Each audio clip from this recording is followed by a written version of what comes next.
start. Wait for her. Or call her real quick. I'll see where she is. She sent her a text and told her she'd be here right, or she was showing ETA right at 4 o'clock. I mean, we just, there she is. She made it.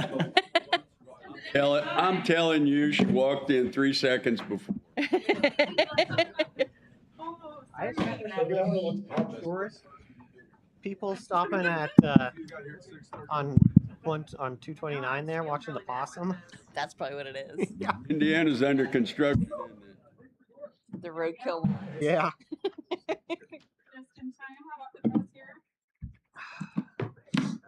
Thank you. 20 minutes. Thank you. Thank you. There you go.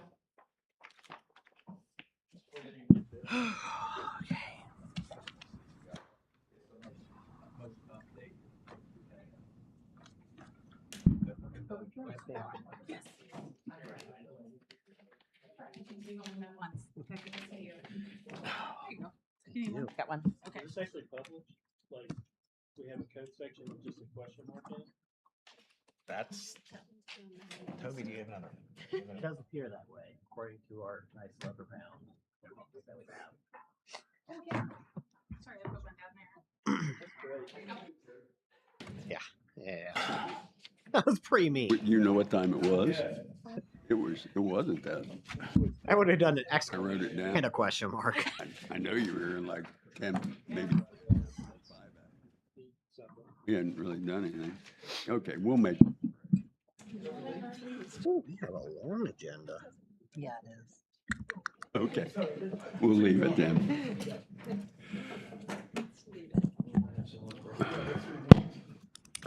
I'll call the August 26th meeting of the Batesville Redevelopment Commission to session, calling for the roll. Derek Cox. Kevin Campbell. Here. Bill Norwald here. Beth Enneking. Here. Mayor Eargang. Here.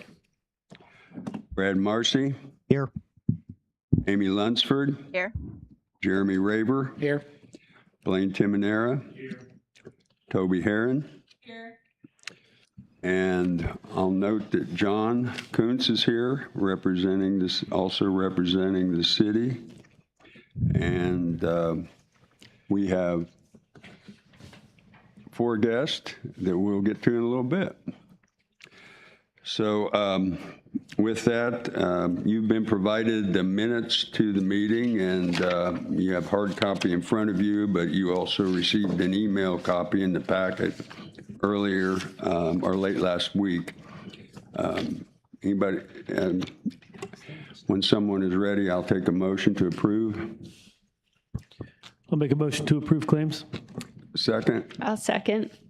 any additions, corrections, deletions?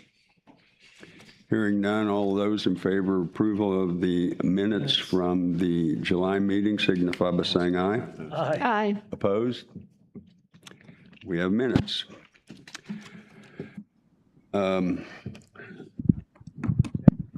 Derek said claims, but he wanted to do the minutes too. I heard that claims, but Toby corrected him already, I'm sure. Thank you.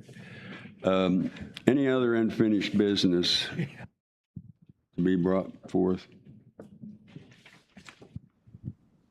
Hearing none, we'll go on to the Batesville Community School Corporation funding request. And Dr. Eastis. Yes, good afternoon. Is this thing on? I'm Dr. Katie Eastis, the proud superintendent of Batesville Community School Corporation, and I won't take too much of your time, but I do want to start just by saying there's a great story on why I'm here today. In 2018, I did a program for aspiring superintendents, and one of the most wonderful things about the program was they set each of us up with a mentor. And the mentor that I was assigned was Paul Ketchum. And so during the program, Paul Ketchum told me all about the school district, but really even more importantly, the connection between the schools and the community. And so I got very interested in whatever this Bulldog Ready thing was that was happening in Batesville. And then fast forward to when I got to start really researching Batesville and coming here, I've never seen a community or a school district that has a strategic plan that truly drives what they do like Bulldog Ready, as Bulldog Ready does. And so I know this council has been a huge supporter of Bulldog Ready and the schools in this Community Connected initiative. Where we are right now, our current reality, we're at the end of our first master plan. And so it's time for us to recommit to the Ford NGL model, which in Batesville is Bulldog Ready. And you may have seen over the summer, we've had quite a bit of change in our administrative ranks. Starting with my hire in February, we have Brad Stoneking, who's with us today, not new to the community or the district, but new to leading the high school, a new assistant principal at the high school, a new principal at the middle school, and the list goes on. And so it's very important. We're sort of at this crossroads where we have to say Bulldog Ready is so important to us that we're going to recommit, write Master Plan 2.0, and really continue the great work that's happening in this community. To do so, we need to make sure we have a strong foundation. And so if Paul Ketchum were to still be in this role and Andy Allen still at the high school and Dave Strauss still at the middle school, we could have gone on with less support from Ford. But at this time, we really need to make sure the learning and the understanding of the model is strong so that the leaders who are leading the force with the school district and with the community, can really commit to what's next for us. So we'll be writing our next 3-year plan through this next school year so that we can roll it out in September of 2027. And so, I could go on and on about the program. We have a group that's coming back together called CEO Champions, and I'm going to lead that group. And so when I go to each of these businesses and ask for their, support and their leadership and their participation in the, in Bulldog Ready, I want to be able to tell them that the city of Batesville is our #1 supporter, as you have been over the last few years. And so the Ford contract that I was given originally was, I think, $125,000. I said, that's ridiculous. And we got it down to $81,700. So they're giving us a couple of the pieces for free. I'll put free in air quotes, but for free, the contract's less. And so that's the amount that we're hoping that you can commit to today. I've read your strategic plan and I understand your mission, and that's to attract amazing families to Batesville, and we think the schools play a huge part in that. We have excellent public and private schools in our area, and we're going to continue that good work, and we'd love your support. Just to give you a little bit of insight, and then I'll turn it over to questions. We have 80 plus work-based learning partners. We have 12 guaranteed experiences, which are like field trips on steroids that we do throughout the community. We have a convening council that encompasses 11 partners who sit down with us monthly to help us make our plans in the community. And reading through the history, there were more than 70 people in the room who helped create the first master plan. And so we have a huge amount of buy-in in this community. So at this time, I'll just turn it back over to you. And thank you Bill, for letting me talk through our request. Questions? How many of the administrators are included in this program? Yep. So your new administrator. But That's a great question. It's all of us. There's some extra support for our high school administrators. We're going to do some touring of other districts who are already, farther along in the Ford NGL framework than we are. And then we have a trip in October to Tennessee where our high school administrators and a counselor are going to go. But when we do the consultation, with the Ford coaches. They're coming for 3 days in a couple of weeks. It's all of our administrators. This model, is the training all administrators, or how does it filter down to the rest of the staff to build that? Yep. That's such a great question.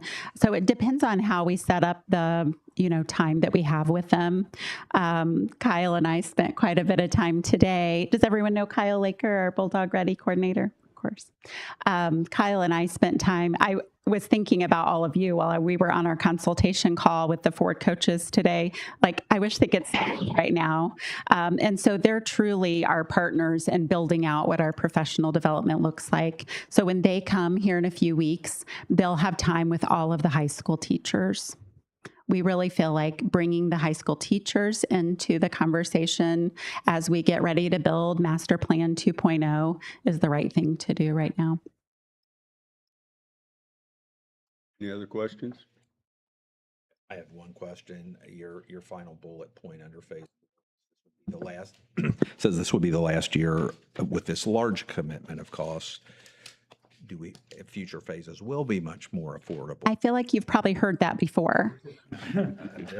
just had to go there. Yeah, it's funny, John. I had told Katie coming into this, I said, well, kind of the discussions we had previously, I said, the first question everybody on the RDC is going to ask is like, I thought you told us this was the last time. And I think really it's the change in our leadership at the school corporation.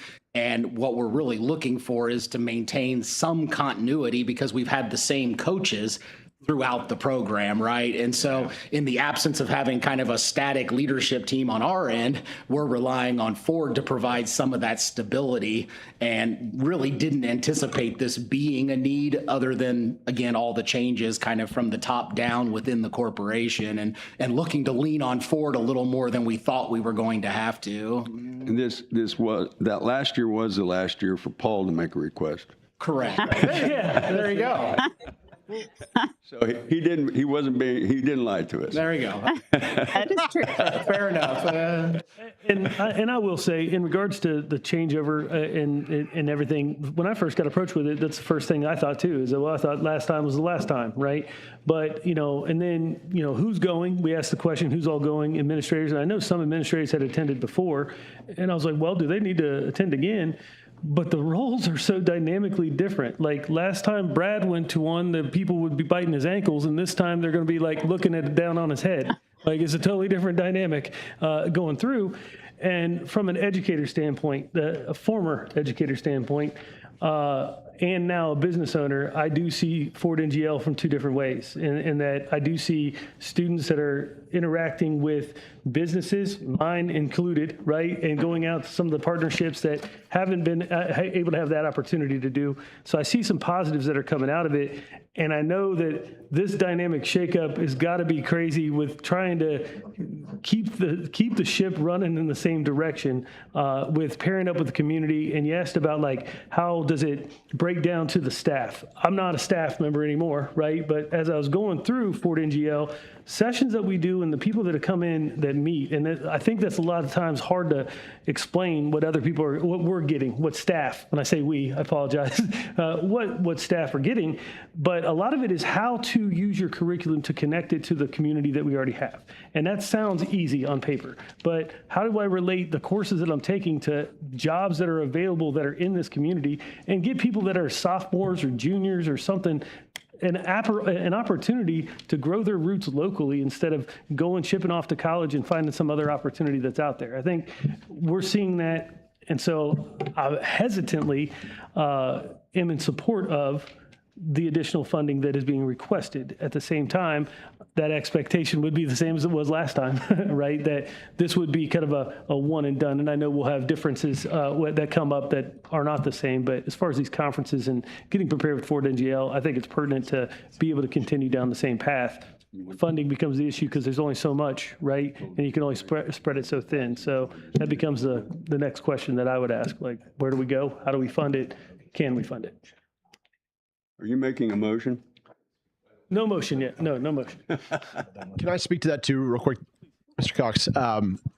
As we talk about that continuum of our partnership with Ford NGL, there's 5 phases to their coaching model. we were in phase 4 last year. And we just felt like we're in a pause state here to stay in phase 4 as we rebuild what we call our tactic teams. We have many new tactic team members, and we talk about the training. Our Ford and GL coaches through this phase 4 model come to Batesville 2 times a year for those 3 days. They coach with us every other week, Dr. Eastis and I, and then Seems like it's every week. I know it does seem that way. And they will, they are supporting us, especially through this transition. All of that being said, next year, we move into phase 5. Our partnership with Ford and GL continues. That number goes down to like $25,000. And it's a visit. And those are things that we talk about sustainability all the time, right? Like, how are we going to continue to sustain the support? That's it. That's a vision of ours to keep that sustainability in there. We just know we're kind of in that pause state as we make so much change and flux. But our tactic teams are the ones who are leading it internally, and we have to build them up so that they can own this work internally for that sustainability model.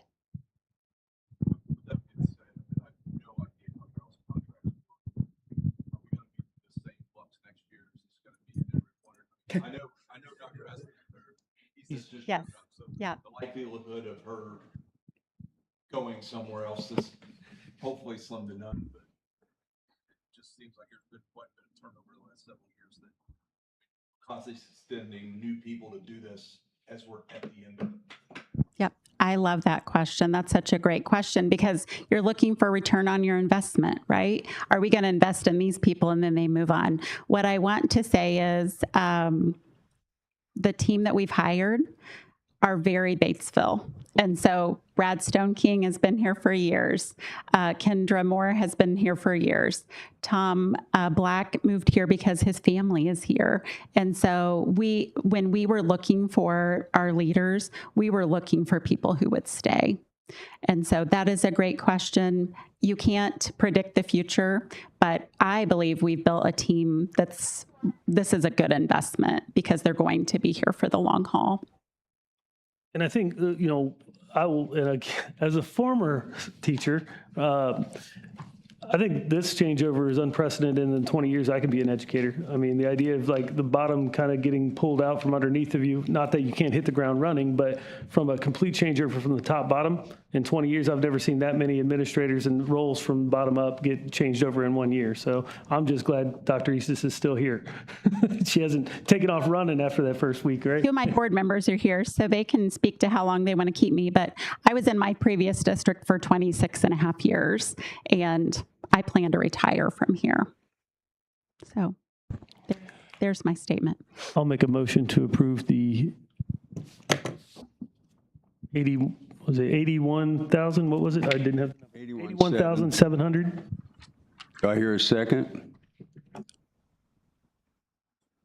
I'll second that motion. Any more discussion? I have a question for Kyle. Kyle, you've been with this program the longest, and you were actually the head of this before you ever signed a contract with Ford. How has, I guess, I would think that when you guys go to these national training things, that Batesville's got to be one of the more dynamic schools because of everything that was done prior to your involvement with Ford. So, and I've been able to participate and volunteer with a couple of your Bulldog Ready programs, so I've seen it firsthand, and how seriously the students take it because they've had input into what they want to have, what kind of tools they want to have in their toolbox when they leave school. Like being able to go through mock interviews was one of them. Learning that I participated in. One of them was learning home repairs and teaching a kid how to nail a nail or to check the fuse box or where to turn the water off. Just common things that Grandpa, Mom, Dad used to teach us, but they're not always getting taught now. So I was really impressed with that. So my question is, did that really put us ahead of the game with a lot of other schools that you get in service with side by side? So yeah, through this opportunity, like we want to lead. Batesville wants to be the leaders in whatever we tackle. And when we did this, we were really strategic in that. And I want to name a couple things that really set us apart from other Fort NGL districts. Number one, we're a small, very community connected like school, right? And I always think that's what set the difference was that the city of Batesville made an investment into the Bulldog Ready program to show that community connected model. The other example is our convening council. A lot of our Fort NGL partners, they name one organization as a convening council. The power of Batesville is that we have so many powerful organizations and powerful partnerships that we bring all those minds together every single month of the year and put those minds together instead of saying, United Way, can you handle all the partnerships for us? Like we have built these strategic partnerships that allow us to do that. And to your point, I was tapped on the shoulder just briefly before Fort NGL came on. And my mindset, my why, I have a son who's in 4th grade, a daughter who's in 3rd grade, and now my third child is in the Little Bulldog Academy. I graduated high school in 2005 from Batesville High School. And a lot of times, a lot of the initiatives I see are still very similar to what I did. I went to cadet teaching, I went to mentorship opportunities. But what are we doing to set ourselves apart for this next generation of kids to really try to empower them to make the best, informed decision possible? So with all that being said, what sets us apart is our community. Like there is no community in the Fort NGL network like Batesville. And the amount of, like for yourself to come volunteer in a mock interview or come to volunteer to create this real world relevance for our kids of what they might need to know. That's what sets Batesville apart. And that's what's going to continue to set Batesville apart. When we went to these Fort NGL leadership councils and superintendent councils, we were presenting in year one, which is, they said like there's no schools that are presenting in year one of Fort NGL because we were already above and beyond. But it's about how do we continue to make sure like everybody's on board. I can't lead the entire initiative. Dr. Eastis can't lead the entire initiative. It truly takes a team to do that. And that's where Fort NGL comes to support me, to come support Dr. Eastis as we continue to push this work. What's the consequence of not getting funding? Well, we've committed to the work, but there's a finite amount of resources. And so something has to give, right? I know all municipalities are struggling because of flat funding, very little increase in funding, and we want to give our teachers a raise too. So, I'm not saying we won't if we don't get the funding from you, but there has to be a give and take somewhere. And so something else will have to go. Just for like our 7th grader, I'll give you an example for our 7th grade guaranteed experience this year. Our 7th graders are doing a service community activity where they're going to donate a half day of their time out to a community. The transportation costs, the teacher costs, because we are sending, all those things add up to be thinking differently, think outside the box, think differently, and make these opportunities for our kids. When they're outside the school, we also have to have like those transportation costs. So all that helps us to fund those kind of unique opportunities that we're able to offer our kids. Thank you. Anything else? All in favor of the motion to approve the request for the school corporation signify by saying aye. Aye. Opposed? Thank you. Yes. We'll see you next year with a report. A report. With a report. With a report. Not a request, a report.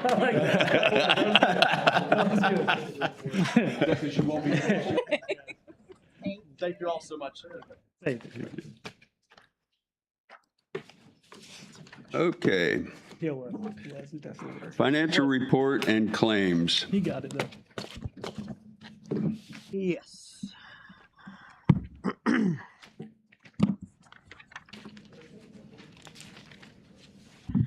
All right. So, I made a little adjustment here to the budget sheets. Added in what our current month spending was, so you're not just looking at what we spent and then having to look at last month's there.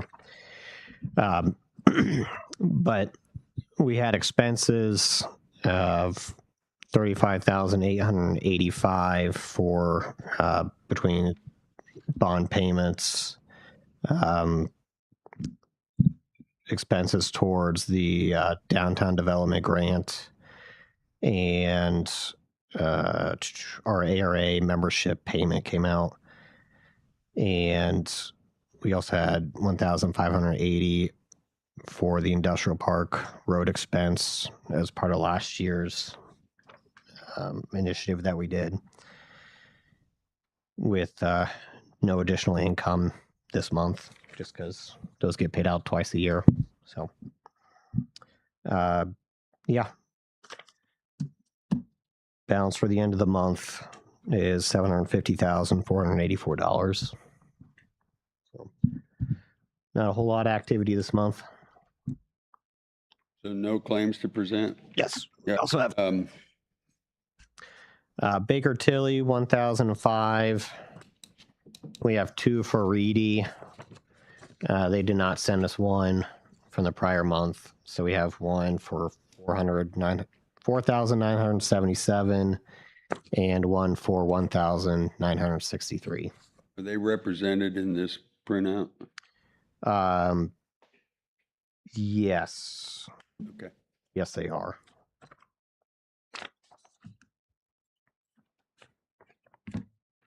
All in favor of approval of the financial report and the claims as presented, or I'm sorry, I'll make a motion to approve the financial report and the claims. Do I hear a second? I'll second. Any discussion, corrections, additions? What's All the in Baker Tilly work? What was the Baker Tilly work? The second one, the 4,000 one? Is that is it Baker and Tilly? 2 months? You said, right? No. Reedy was 2 months worth. I'm mistaken. They are not on the current month expenses. Baker Tilly is not, or No. But they are 4,977 and 1,964. Okay. Baker Tilly's. Or the 2 Reedy financials. The Baker Tilly was 1,005. All in favor signify by saying aye. Aye. Opposed? Okay, Brad, while you've got the floor, you handed out a 5-year projection plan. Would you Yeah, so we kind of go over this with us? And sure can. by the way, thank you. Yeah, so what I put together here, I took our projected revenue that we got, and then I assumed a 2% increase year over year. I assumed a 2% year over year increase. Then I've got in our committed disbursements, those are our bond payments. I have those 3 years through each year. As you can see, 2029 is our last payment for the industrial park land bond. I threw in an estimated financial services, ARA services, and then our membership. And those I went ahead and I just put in a 5% increase year over year. And then at the bottom, just so you guys can see how things would be affected, and this will definitely be something I'm going to be asking for next year, is I personally would like to see, as we start to make some budget cuts, which those who are members of council will see coming in the upcoming budget meeting, we have some commitments for fire engines. We have 5 police cars that will be over 100,000 miles at the end of the year. One of them has electrical issues that needs plugged in at all times. One of them has a transmission making noise getting ready to go out.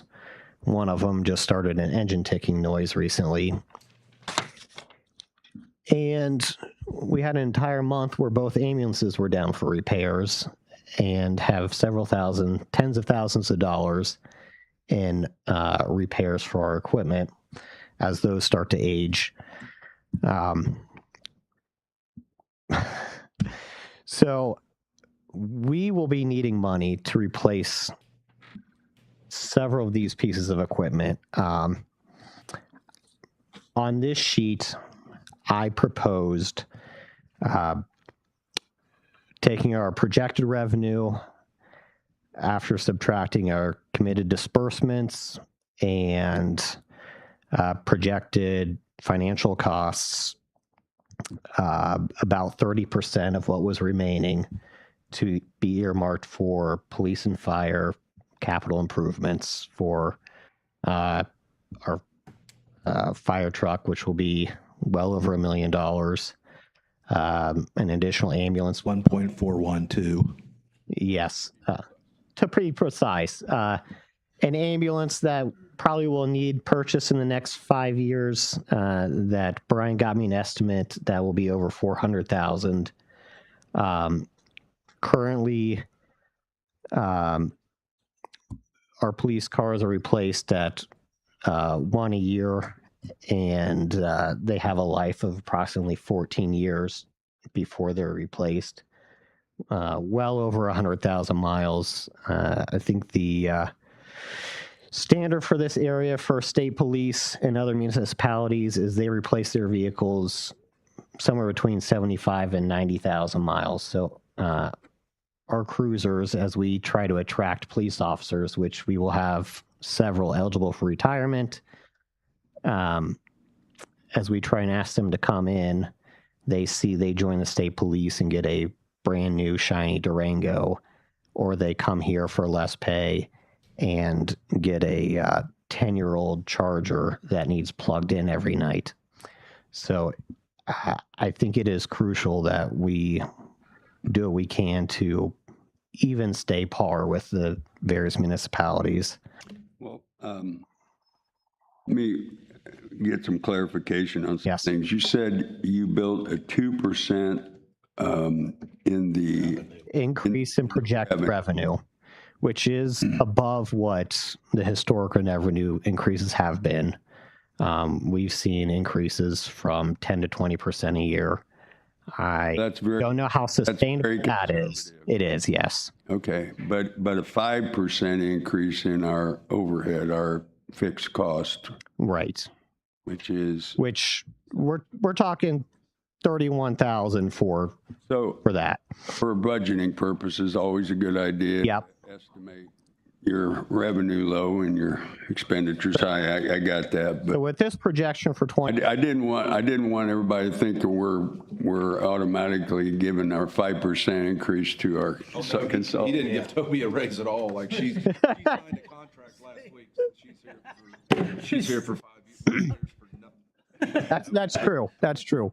For working it out, right? But all things being considered, even with this, and again, I'm throwing an extra 100,000 to help with our fire truck because that is such a large ask.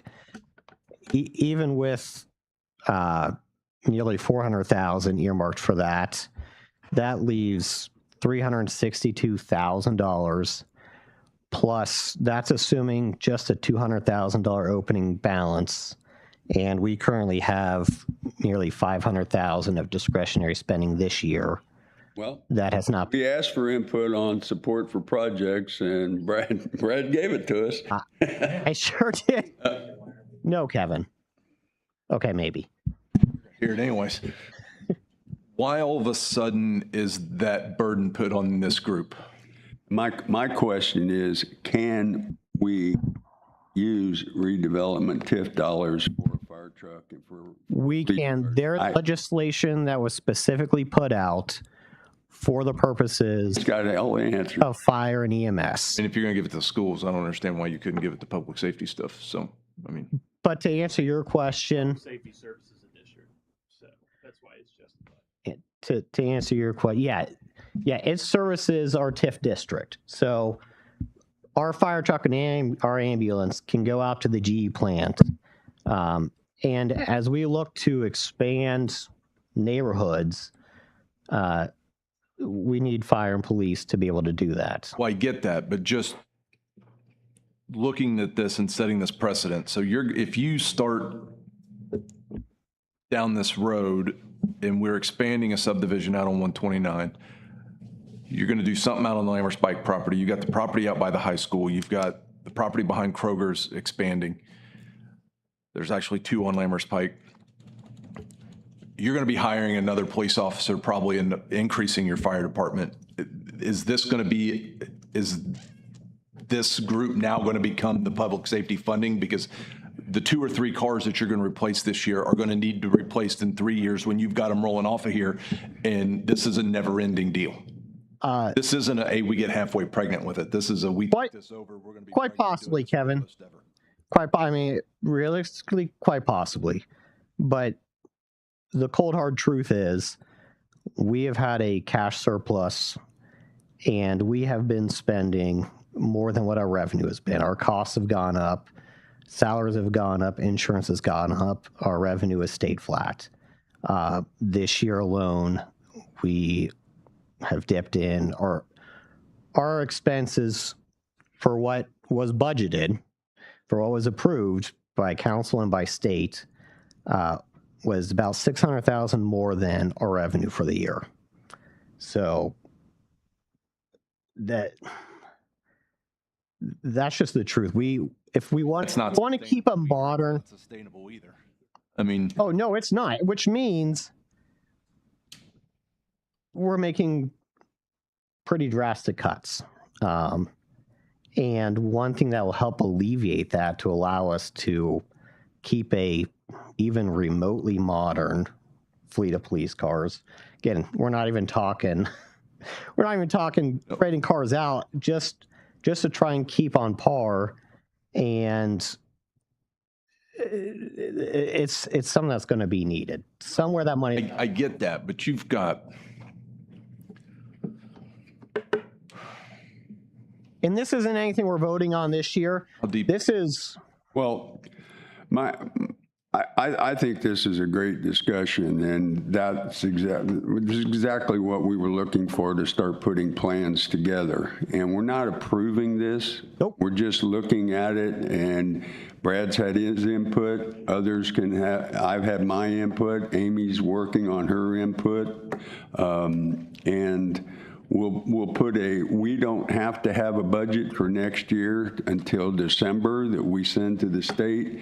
And this was an idea to get things down over a 5-year period of time so you can start planning ahead, you can do your research, etc.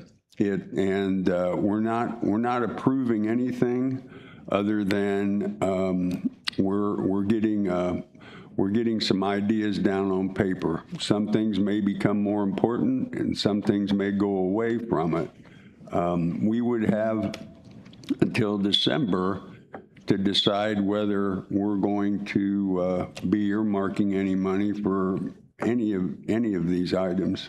So, if you have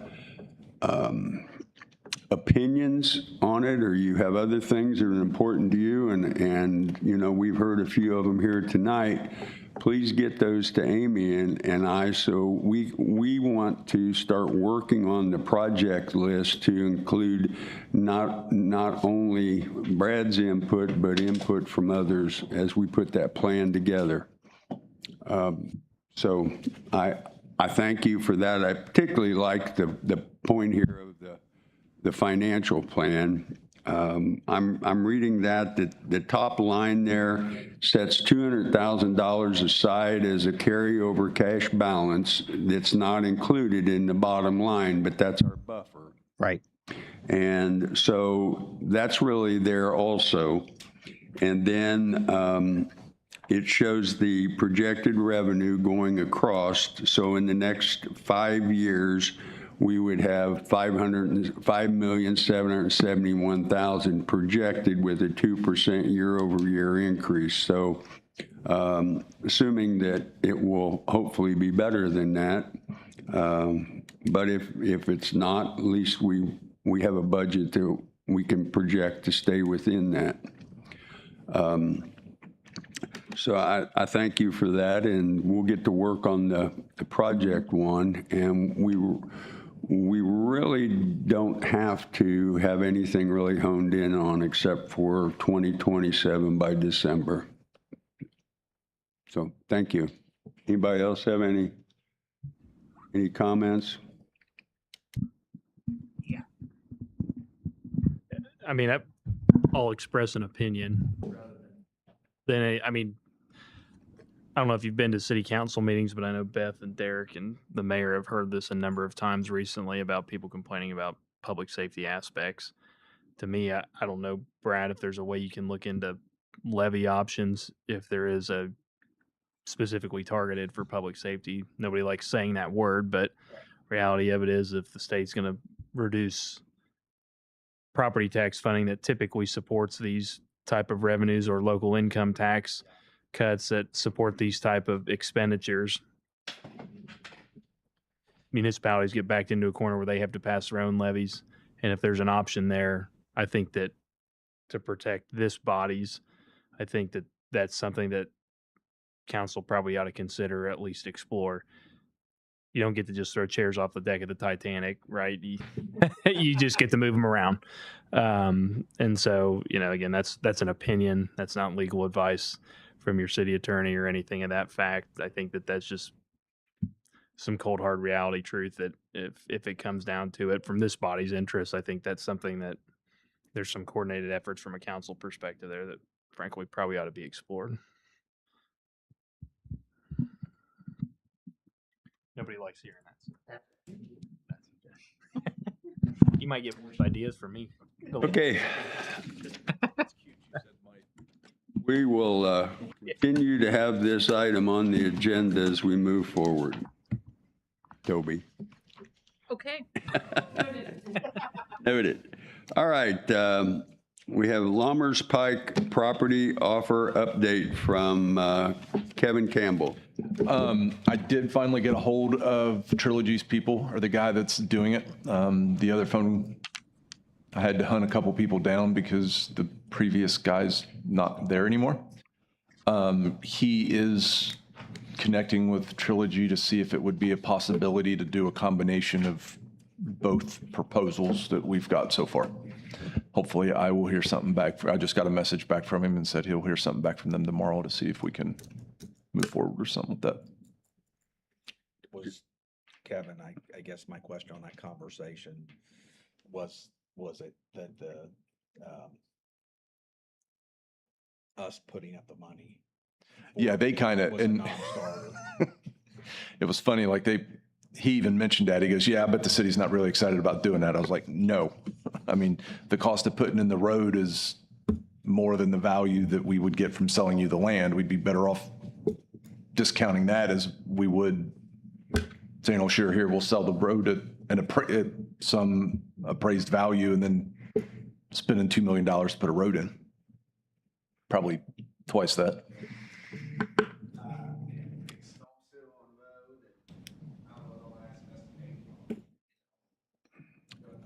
I think they were wanting all of it, all of the above. Yeah, I think they wanted all the sanitary. Where are we with the sanitary in that area?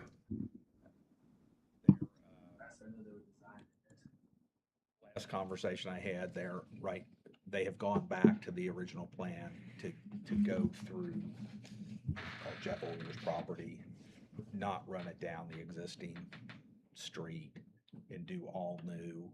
I know at this point, they got approval from the railroad to be able to bore under the railroad.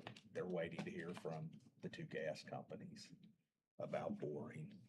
The last estimate was still in the $680,000, $750,000 range. So they're looking at permits right now.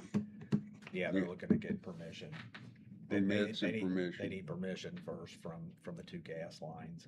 I talked to them last week and they said that's probably a 4 to 5 week process with the two gas companies. So build next year, probably? That's still the plan, to build next year. Okay. And that should be able to be built with wastewater funds, wastewater capital funds that we already have. Okay, Industrial Park Road and Detention Pond update. John?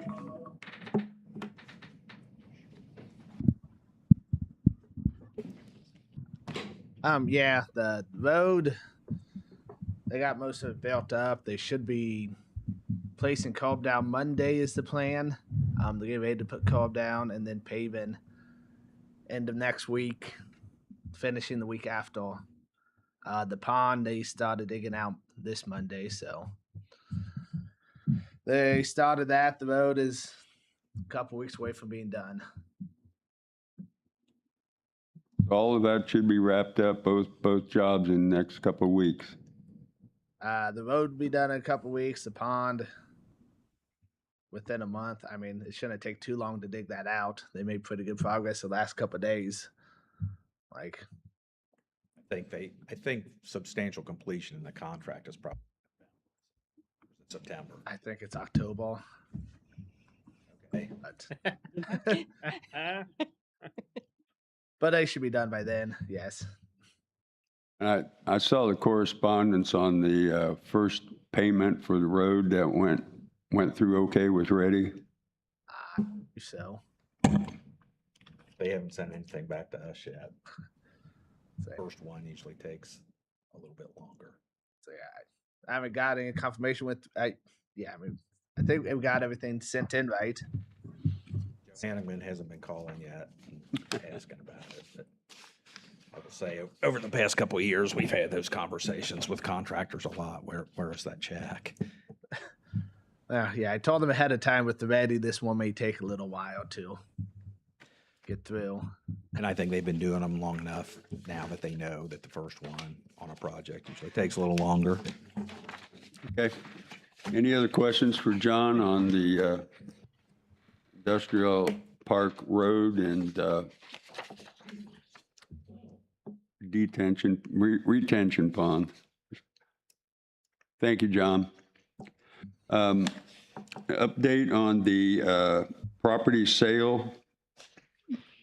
I did reach out to, Mike reached out and was asking for a more detailed map that included the rest area, thank you. And that was provided to him. And I asked him if he had any update, and he said, we have been on the market for about 2 months now electronically. We have had 411 detailed views of the property, but no meaningful engagement. Phone calls at this point, but nothing that has ongoing interest. We are on an every 4-week outbound blast that goes out to over 2,000 commercial and real estate developers and contracts. This schedule will continue. I have had 4 calls/meetings with site selectors that work in this region to make sure we are on their radar, and will continue to stay in touch with them. That is all I have to report for now. Let me know if you have any additional questions or concerns. So that was the response from them. I haven't seen any signs go up. There's some out there. Is there? On 74. On 74, I good. thought there was one on Merkle, or on Merkle too, maybe. I rarely go to Cincinnati, but I know I never drive on that section of 74. Does he know, is he getting any feedback of why we're getting the contact, but nothing's moving forward? Is there any commonality and reasons why? That's what he offered to share with me. So It sounds Shoot him an like, email and ask I'm him not just him, to I'm not see. them, totally different thing. It sounds like they're still in the midst of getting it up and running for production. So they're getting some inquiries, but they said they're putting an email blast out. It sounds like they're still getting the game going on getting the marketing up, right? I mean, you're getting complaint calls, nothing coming in. yeah. It's really where they're at, the beginning process rather. And I like this where he said that he met with site Four selector. site people. That was the only data that I heard that I was like, okay, there's something there that you can move forward with. The rest of it is Yeah. just inquiry. At least somebody's looking. Yeah. Okay, item number 6, Eagle City parking lot paving project. Mayor? First of all, I'll thank Bill. Bill and I kind of talked about this, and he kind of led this. The parking lot where the old Feller's service station is, Obviously, it's been gravel since the service station was torn down and all the site work was done to clean it up. The Eagles have used it as their park, more or less. It's been primarily used by the Eagles over the years, but it is a public parking lot. With the library project finishing and just general appearance's sake, needing an improvement, Bill had approached the Eagles. They said they would possibly be interested in contributing some funding to paving that lot. Blaine and I talked with them, and we also wrote up basically a licensing. Yeah, it's a licensing agreement. The city still retains possession of it. It's more or less permission for the Eagles to utilize the parking lot for their purposes of the organization. If they want to do, it's still a public parking lot. If they want to do a parking lot closure, they still have to go through the parking lot or the public parking lot closure. Right. You mean an event closing? Correct. Yeah. Yeah. What we wanted to be clear that we were retaining ownership of the parking lot, that it would remain a public parking lot. And they were fine with that, I think, actually. Right. Yeah. Anything greater than a license gives some greater property right as with respect to like exclusivity and non-public use. And so we wanted to maintain that it be a public parking lot, just that they had permission to utilize it. The regulation, there's no regulation on parking in that lot, but the license for them says, well, people can park there for duration shorter than 24 hours. Which they would like us to post. They can park overnight, just can't, again, purposes of designated driving and things of that nature, public safety concerns. So we just don't want somebody leaving there and say, oh, I can't leave my car here overnight, so I got to drive home, kind of thing. So again, they've agreed to.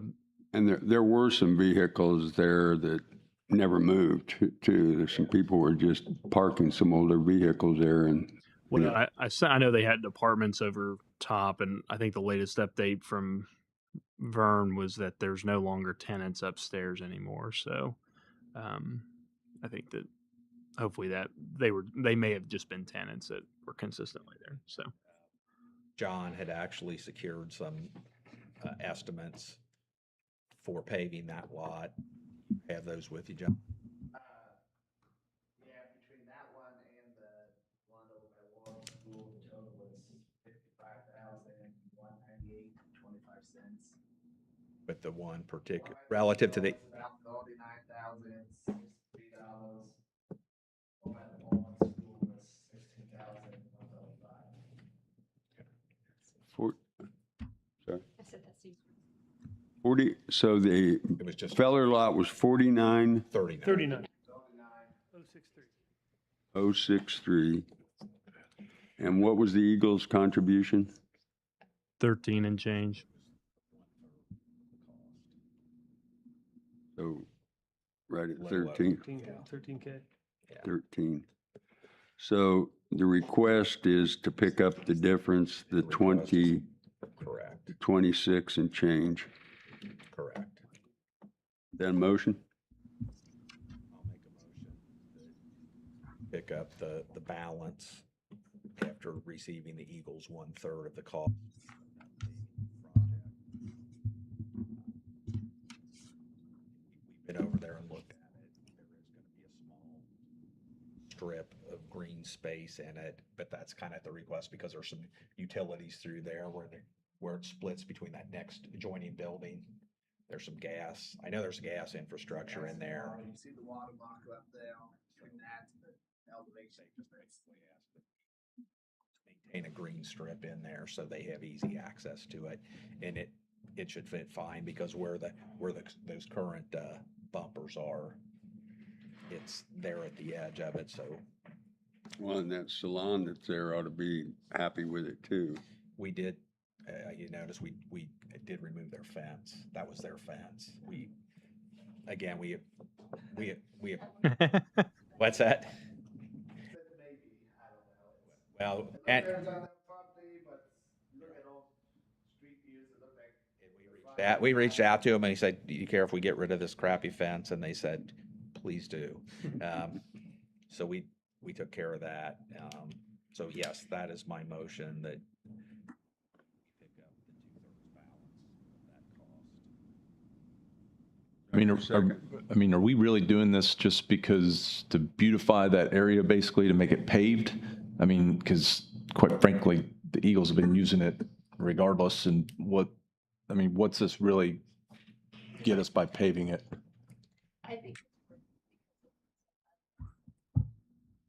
Well, in the library, we were over there for a MUS meeting this week, and there was a number of people that parked in that lot for the library for their convention center because that's where the meeting was held.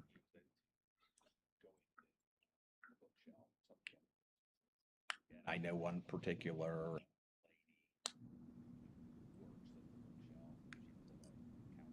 I don't know if it was last month or the one before, said she's elderly. She's not elderly, she's my age, but That might I guess qualify, that's all a John. matter of perspective. But she said it would help her out a lot because she doesn't do well as a pedestrian. Well, we probably got less risk paving it than we do somebody falling on it or something getting hurt with it being. Well, I think a relevant question, though, is like, what is our long-term plan with it? Because obviously it was Fellers a long time ago, and I know we've had discussions, but I mean, we've been talking about it for a long time before it was Fellers, that there's a potential somebody coming in and building there. We talked, I mean, there's all Right. out there, right? And I think that could potentially still be part of a long-term plan, but for the near, Stabilizes it until a better idea comes along. and in my mind, it improves the adjoining neighboring buildings. So it's still marketable for a future use that's not parking lot, potentially, right? That's what I wanted to make sure we clarify as we go in. This is something that... If it becomes a building, the $25,000 that we're going to spend on it. Nothing. Theoretically, I think it is somewhat hypocritical for the city to maintain the lot in its current state because I think we've got an. I think we're violating. I think we're violating our own ordinance. That's why we don't bring those things up, Blaine. Well, I'd just be being on these meetings are better when there's not an attorney here. Thanks a lot.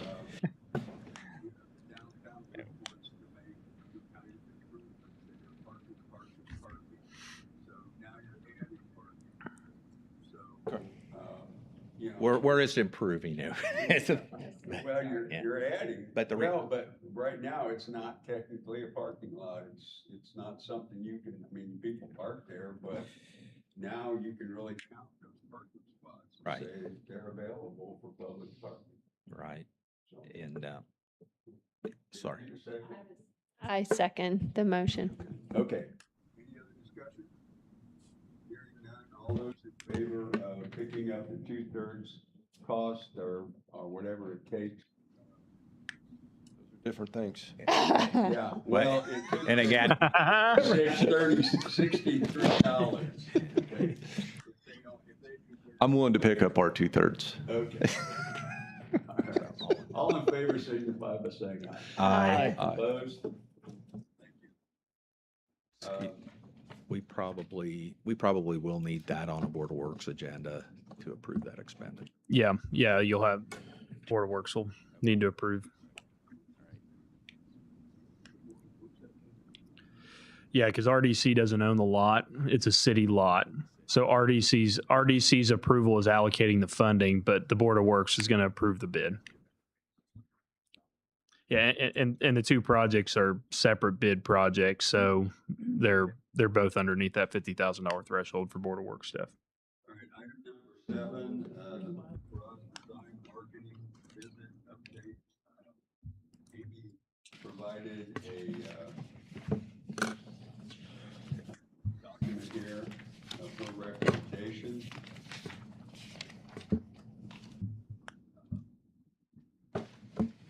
Amy, as you can see at the top, Amy, myself, Yeah. Beth, listened to the presentation. After consulting with Amy, I haven't talked with Beth about it, but we are in agreement that branding is important.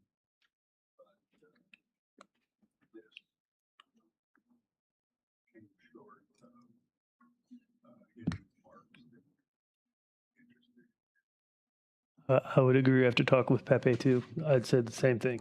I would agree. Says another set of eyes. Beth, I was gonna say, and Beth and I we didn't have a chance to connect this week. We tried to, but we didn't make that connection. I loved it. Fantastic.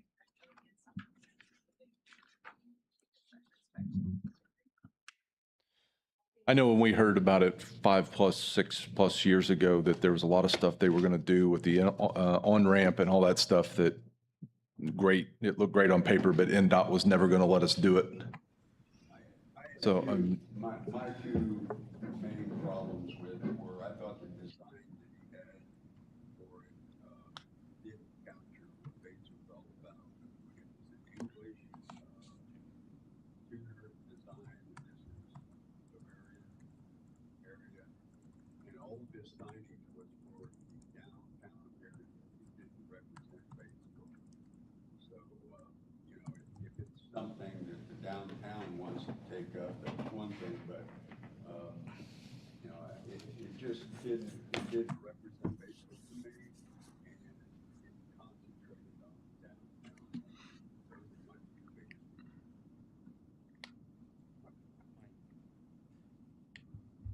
My concern wasn't so much the geographic area that it was covering. And I did have an opportunity to talk with him a couple of years ago. I've talked to him more than once on this project. And personally, I got the amusement park vibe of conformity, and Well, they're things that have over $300,000 budget.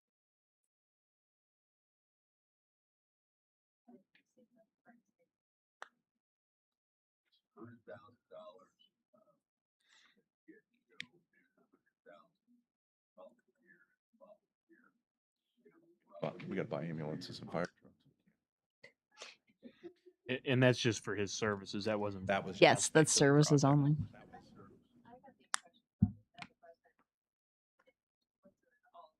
But if there were components of it that we wanted to pursue, that was an option, but maybe I misunderstood.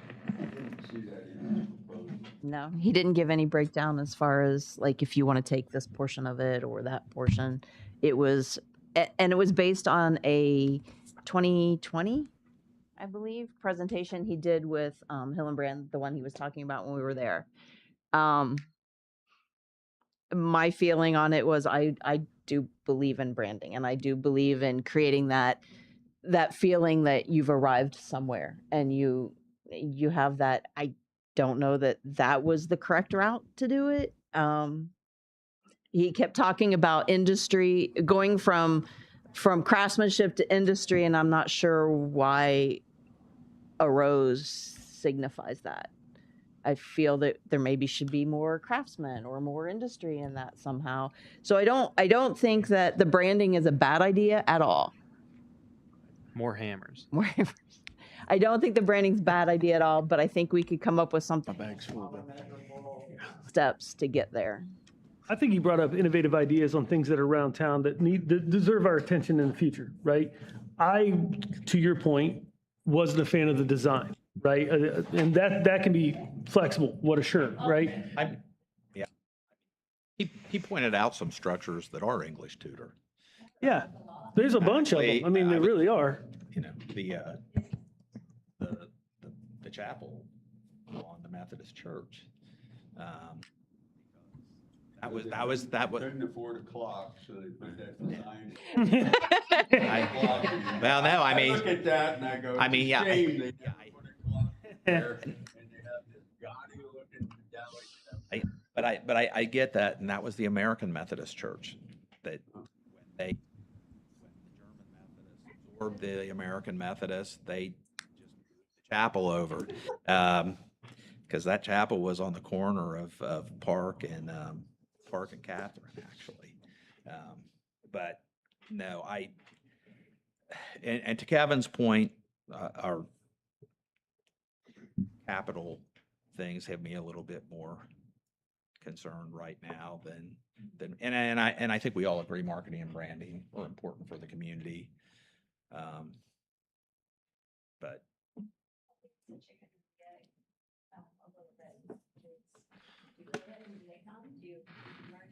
Well, we've also spent a ton of money from the EDC side to develop kind of what that logo and what that stuff's going to look like, and then just to go, oh, well, we've spent that money, let's just toss it aside and start over with something completely different. I don't know how much sense that makes instead of incorporating that into this if he wants to try. Also, that buy-in, getting that buy-in from the businesses, like he was talking about. Well, this business could put up, landscaping that looks like that. You're never going to get a business to buy into that, or in most cases, get a business to buy into that because it's going to cost them money. John's still here and he doesn't know this yet, but if we're spending redevelopment funds, I had a conversation with Nate Minks the other day, and they want to put some retail spaces on the Main Street side of their building, but they have some sidewalk issues, and they inquired, is that something that the city could help us with? And in my mind, that is something that we can do. That's my concern about Brad's big audacious ask is, we've had different, I'm piling on here, Brad, so bear with me.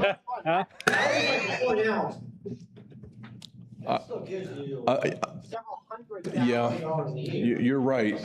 And every project that we've looked at doing downtown and every project that we've looked at that could possibly be put into one of those two buildings downtown takes 10 times that number as a down payment. But I guess to Nate's point, if they're willing to do it incrementally and we can improve the sidewalk at a cost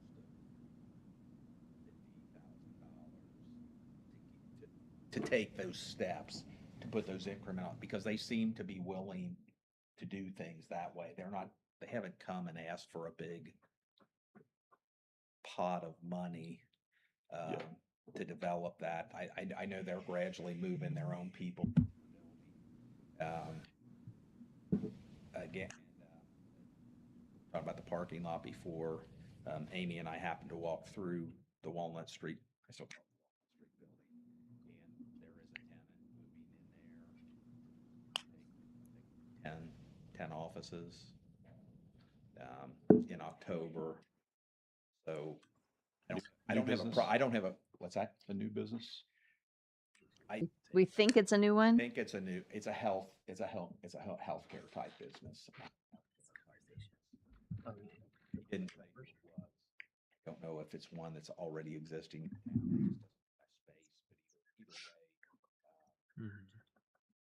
Again, I can see us making some incremental expenditures around that block, like we did with the paint. I mean, every expenditure that we're going to do does not have to be expenditure. I get your point, Kevin, that to really go through those buildings and do a big project, yes, you're talking. And then we need lots more than what we can give. Tax credits and all kinds of stuff. But anyway, no, I don't disagree, but. Okay. Moving on. The 3 to 5 year financial plan, we've already beat that one pretty good. Get up, Brad, would you? The 3 to 5 year project plan. I got an idea for a project. And once again, I appreciate Brad putting his thoughts out there. And if you have any of them, I've been writing down as I hear comments. And we can certainly add those. Amy and I are going to be working on this in the next month and a half. And we'll probably have more lively discussions next meeting about the projects and how much we might want to earmark for them. But remember, this is just a budget. It's just a plan. It's nothing that we're looking at and approving and saying, okay, for the next 5 years, the city has their marching papers on what we're willing to support. Bill, at what point do we need to have an executive session and a planning session like we did with the EDC to kind of do some of this, where some of that stuff gets discussed and aired out? Yeah, I think that public meeting. should be sooner than later. I mean, we have the financial part to really look at and really have an idea. Next is coming up with those projects that we feel are important, or what we feel our risks are, or what our opportunities are, and finding where we can place those, just like you did with the EDC. Yeah, and I Same think thing. there are some projects that I'm going to say are on the back burner at this point that aren't overly public, that might need to, that some of us are thinking that we might need to discuss those and where that might fit in with that. That's not really set for a public setting yet. In my mind, the biggest elephant in the room is Margaret Mary's campus. Have reached out to some of the folks that they work with on their new project to have discussions about how do we redevelop that. I mean, that's big. I mean, it's only 5 or 6 acres, but it's a key. So I would say get those ideas to me. Is that, well, do you need to put it in a TIF district? When would you Put it in a TIF district. We have the kicker off for this by having that. I mean, that's a good start. This is a great start to it. So I think as soon as we can do that, I say we do it. And it's a chance for you guys, like now, if you just throw those things to me, I can start compiling them so that when we have a session to really look at that, we'll have that information ahead of time, save some time. How about October?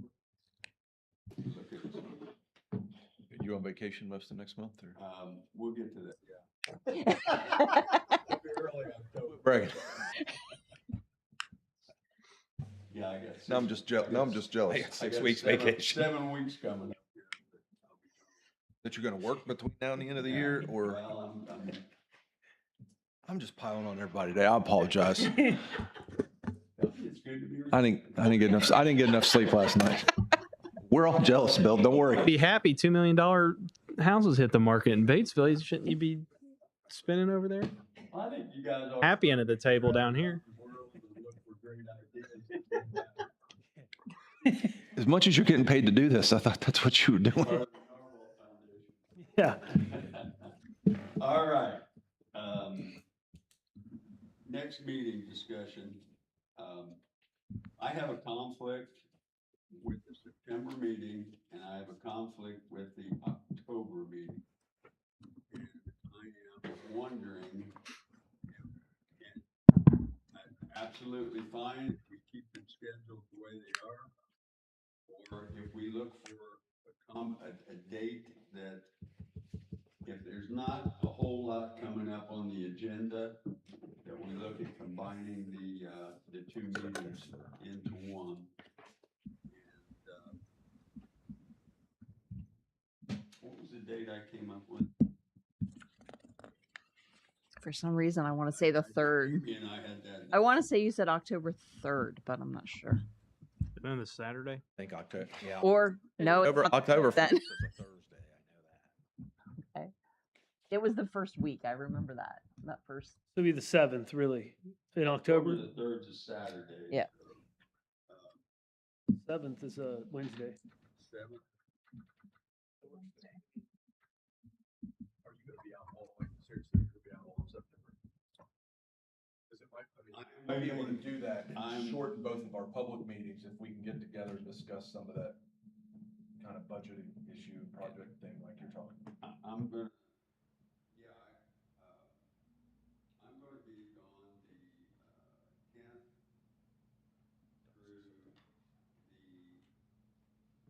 the 26th, and then, yeah, in September, and then I am gone October.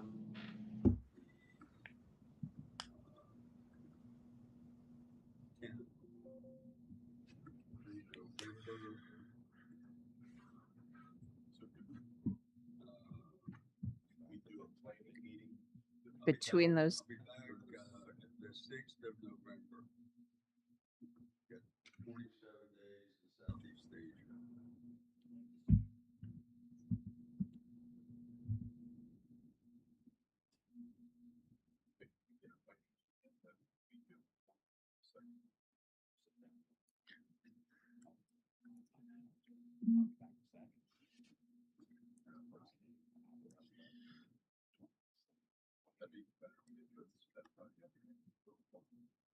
I've got What's the address for that place for the? I could go at 4 o'clock on that Friday, or you want to move it up to 3? At Bill's Barn. You fine with me?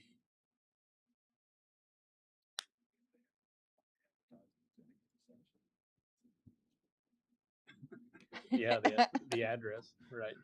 I don't want that public. Yeah. I got lost in discussion. What day we talking? The beer clubhouse. Let's set it for that day and the location to be. You'd get a lot of opinions on a Thursday. Guarantee you get a lot you don't want to hear. So October 2nd is the next meeting. Next public meeting's the 7th, right? Yes. And the September. If everybody's agreeable, Friday the 2nd, time, what did you say it was? 3? Oh.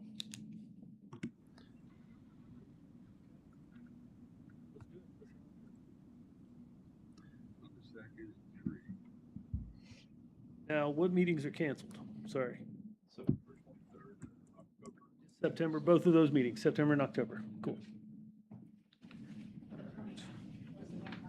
Thank you. You've got a meeting 10/7/26. And I don't know how this works with RDC.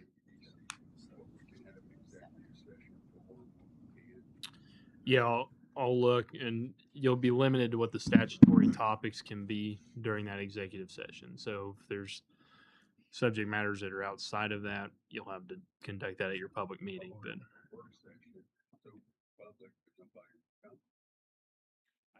When we did the you'll still have to broadcast it. when we did the EDC meeting, Yeah, you can call whatever you want if it's open.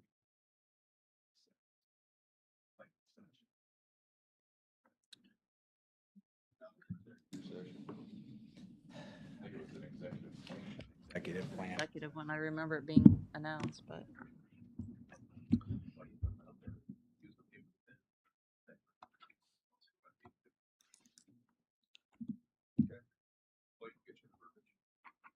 So Yeah, Toby, we'll get did you get all the notices then. dates?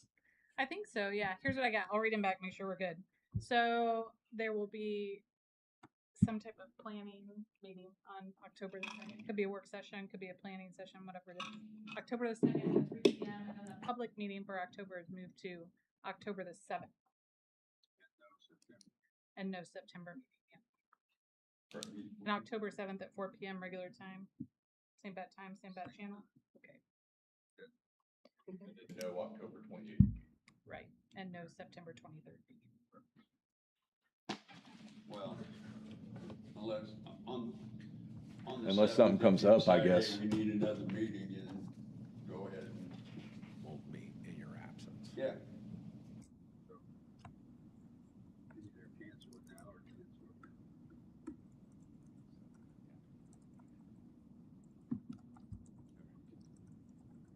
You take care of it, have an Andrew and make it appropriate postage to that, but plain. Yep. Get the right verbiage for Right. each one. First one or the second. Anything else for the good of the cause, Derek? Nope. Kevin? Nope. John? Motion to adjourn. I'll second the motion. Aye. Well done, Beth. That was great. We're not gonna give Brad another turn. I Brad gets another term between here and the end of the year. What's that? Brad didn't get another term between now and the end of the year. Amy? Yep. Been on the job well now. How's it going? It's going. Still learning. I think that's going to be happening for a while. Are you going to ask her the same question you asked Dr. Eastis? She's going to stick around a while? Maybe. I was a little nervous at how excited she was to get away from you and John just to join you and John again. That should make you excited. Nothing for me. No. Mayor. No. Motion to. Motion to. I seconded it once Okay. again. All in favor, signify by saying aye. Aye. We are adjourned. I'm sorry. I'm sorry. My next meeting's waiting out in the hall.